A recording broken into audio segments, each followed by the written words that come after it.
여러분, 안녕하세요. 오늘 여러분께 질문 하나 드릴게요. 여러분이 군사령관이라고 상상해 보세요. 앞에는 난공불락의 요새가 있어요. 높이 10m가 넘는 두꺼운 성벽, 무장한 정예 군사들. 어떻게 공격하시겠어요? 사다리를 만들까? 성벽을 부술 공성무기를 준비할까? 밤에 몰래 침투할까? 그런데 만약 누군가가 이렇게 말한다면 아무 말하지 말고 그냥 성 주위를 걸어서 도세요. 6일 동안 하루에 한 바퀴씩, 7일째는 7바퀴 돌고 소리만 지르세요. 여러분, 어떻게 하시겠어요? 이 사람 미쳤나? 라고 생각하실 건가요? 오늘 이야기는 바로 그런 전투예요. 역사상 가장 기이한 전투. 칼 한 번 쓰지 않고 이긴 전쟁. 침묵으로 승리한 전투. 오늘은 여리고 성 함락 이야기를 들려드리겠습니다. 준비되셨나요?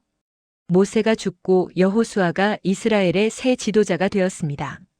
하나님께서 여호수아에게 말씀하셨어요. 강하고 담대하라. 내가 모세와 함께 한 것 같이 너와 함께 있을 것이니 두려워하지 말며 놀라지 말라. 여호수아는 백성들을 이끌고 요단강 앞에 섰어요. 강물은 범람기라 가득 차 있었습니다. 하나님께서 명령하셨습니다. 언약궤를 맨 제사장들이 강물에 발을 들여놓으면 강물이 끊어지리라. 제사장들이 믿음으로 발을 내디뎠을 때 강물이 멈췄습니다. 마치 40년 전 홍해가 갈라진 것처럼 요단 강물이 멈췄어요. 200만 명이 마른 땅으로 건넜습니다. 그들은 드디어 약속의 땅에 발을 디뎠어요.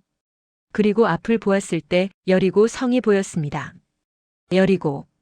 가나안 땅의 첫 관문이자 가장 강력한 요새 도시였어요. 성벽은 두 겹으로 되어 있었습니다. 바깥 성벽은 높이 약 10m, 안쪽 성벽은 약 8m. 두 성벽 사이는 약 4m 간격. 성벽 위에는 무장한 군사들이 순찰했어요. 여리고 사람들은 이스라엘이 오는 것을 보고 성문을 굳게 닫았습니다. 아무도 나가지 못하고 아무도 들어오지 못하게 했어요. 난공불락의 요새. 이스라엘 진영에서는 걱정이 퍼졌습니다. 저 성을 어떻게 공격하지? 우리에게 공성무기도 없는데. 성벽이 너무 높아. 여호수아도 고민했을 거예요. 그는 혼자 여리고 근처를 정찰하러 갔습니다. 그때 칼을 빼든 사람이 여호수아 앞에 나타났어요. 여호수아가 물었습니다. 당신은 우리 편이냐? 적군 편이냐? 그가 대답했어요. 아니라.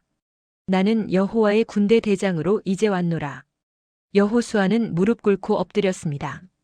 내 주께서 종에게 무슨 말씀을 하려 하시나이까? 여호와의 군대 대장이 말했습니다. 내가 선 곳은 거룩하니 내 발에서 신을 벗으라. 그리고 여리고를 함락시킬 전략을 알려줬어요. 여호수아가 들은 그 전략은 너무나 기이했습니다. 여호수아가 백성을 모았습니다. 그리고 하나님께서 주신 전략을 발표했어요. 우리는 6일 동안 하루에 한 번씩 성을 돌 것입니다. 언약궤를 맨 제사장들이 앞서가고 7 제사장이 양각 나팔을 불며 무장한 군사들이 따라갈 것입니다. 중요한 것은 아무 말도 하지 말라는 것입니다. 입에서 아무 소리도 내지 마십시오. 제가 외치라 할 때까지. 사람들은 당황했습니다. 말도 하지 말고 그냥 걸으라고요? 칼을 쓰지도 않고요. 그게 무슨 전략이죠? 하지만 여호수아는 단호했어요. 이것은 하나님의 명령입니다. 우리는 순종할 뿐입니다. 첫째 날, 이른 아침, 나팔 소리가 울렸습니다. 제사장들이 언약궤를 메고 7 제사장이 양각 나팔을 불며 무장한 군사들이 뒤따랐어요. 그들은 여리고 성 주위를 천천히 걸었습니다. 말없이, 조용히. 나팔 소리만 울려 퍼졌어요. 성벽 위 여리고 군사들이 보았습니다. 뭐야? 저들이 뭐 하는 거야? 공격도 안 하고 그냥 걷기만 해? 그들은 웃었어요. 하하, 저들이 미쳤나? 걸어서 성벽을 무너뜨리려고. 조롱과 비웃음이 쏟아졌습니다. 하지만 이스라엘 백성은 아무 말도 하지 않았습니다. 한 바퀴 돌고 진영으로 돌아왔어요. 둘째 날. 똑같이 반복했습니다. 침묵의 행진. 여리고 사람들은 계속 비웃었어요. 또 왔네. 하하. 오늘도 산책이냐? 셋째 날. 여전히 똑같았습니다. 이스라엘 백성들 중에서도 의심이 생겼어요. 이게 정말 맞는 건가? 우리가 바보같이 보이잖아. 언제까지 이렇게 걸어야 하지? 하지만 여호수아는 흔들리지 않았습니다.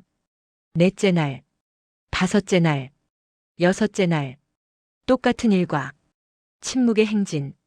나팔 소리만 울려 퍼지고 발걸음 소리만 들렸어요. 여리고 사람들은 이제 익숙해졌습니다. 또 왔구만. 신경 끄자. 6일 동안 아무 일도 일어나지 않았어요. 사람들은 지쳤습니다. 의심도 컸어요. 정말 이렇게 해서 성벽이 무너질까? 일곱째 날. 날이 밝자마자 일어났습니다. 여호수아가 명령했어요. 오늘은 7번 돌 것입니다. 한 바퀴, 두 바퀴, 세 바퀴. 여전히 침묵 속에서 4바퀴, 5바퀴, 6바퀴. 사람들의 마음이 뛰기 시작했어요. 그리고 7번째 바퀴. 제사장들이 긴 나팔 소리를 불었습니다. 여호수아가 백성에게 외쳤습니다. 외치라. 여호와께서 너희에게 이 성을 주셨느니라. 그 순간 200만 명이 동시에 외쳤습니다. 와! 땅이 흔들렸어요. 하늘이 울렸습니다. 그리고 우르르르르 여리고 성벽이 무너지기 시작했습니다.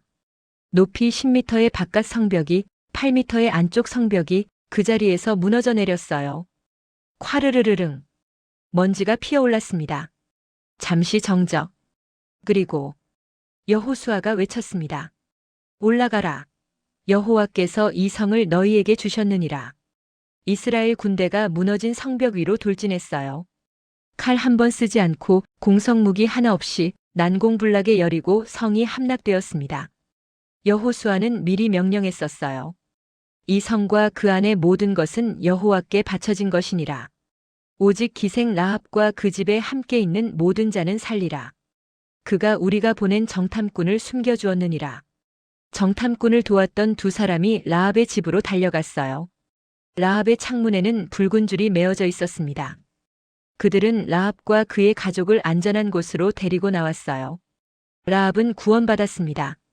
훗날 라합은 이스라엘 백성이 되고 다윗의 조상이 되며 결국 예수님의 족보에도 이름이 올라요. 그날 여리고는 완전히 멸망했습니다. 그리고 여호수아는 선포했어요. 이 여리고 성을 누구든지 다시 건축하려는 자는 여호와 앞에서 저주를 받을 것이니라. 온 가나안 땅이 떨었습니다. 이스라엘의 하나님이 그들과 함께 하시는구나. 여호수아의 명성이 온 땅에 퍼졌습니다. 여러분, 여리고 성은 어떻게 무너졌을까요? 칼로? 아닙니다. 공성무기로? 아닙니다. 순종으로 무너졌습니다. 하나님께서 하신 일이에요. 하지만 이스라엘이 순종하지 않았다면 성벽은 무너지지 않았을 거예요. 생각해 보세요. 6일 동안 매일 성을 도는 것, 아무 말도 하지 않고 적들의 조롱을 들으면서 얼마나 힘들었을까요? 이게 무슨 의미가 있을까? 정말 효과가 있을까? 우리가 바보같이 보이는데 의심이 들었을 거예요. 하지만 그들은 순종했습니다. 말씀하신 대로, 명령하신 대로, 정확하게. 그리고 하나님께서 일하셨어요. 여러분, 이것이 믿음입니다. 이해되지 않아도 순종하는 것, 보이지 않아도 믿고 나아가는 것. 성을 돌아라는 명령은 논리적이지 않았어요. 하지만 하나님의 명령이었습니다. 그리고 순종했을 때 불가능이 가능이 되었습니다. 첫째, 하나님의 방법은 우리 방법과 다릅니다. 사람의 지혜로는 공성무기를 만들었을 거예요. 하지만 하나님의 방법은 침묵의 행진이었습니다. 내 생각은 너희의 생각과 다르며 내 길은 너희의 길과 다르니라.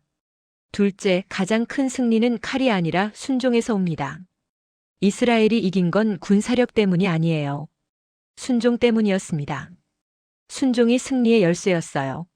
셋째, 침묵도 전략이 될 수 있습니다. 6일 동안 아무 말도 하지 않았어요. 원망도 불평도 의심도 입 밖에 내지 않았습니다. 때로는 침묵하는 것이 가장 강력한 무기예요. 넷째, 과정이 이상해 보여도 끝까지 순종하라. 첫째 날 아무 일도 안 일어났어요. 둘째 날도 셋째 날도 여섯째 날까지.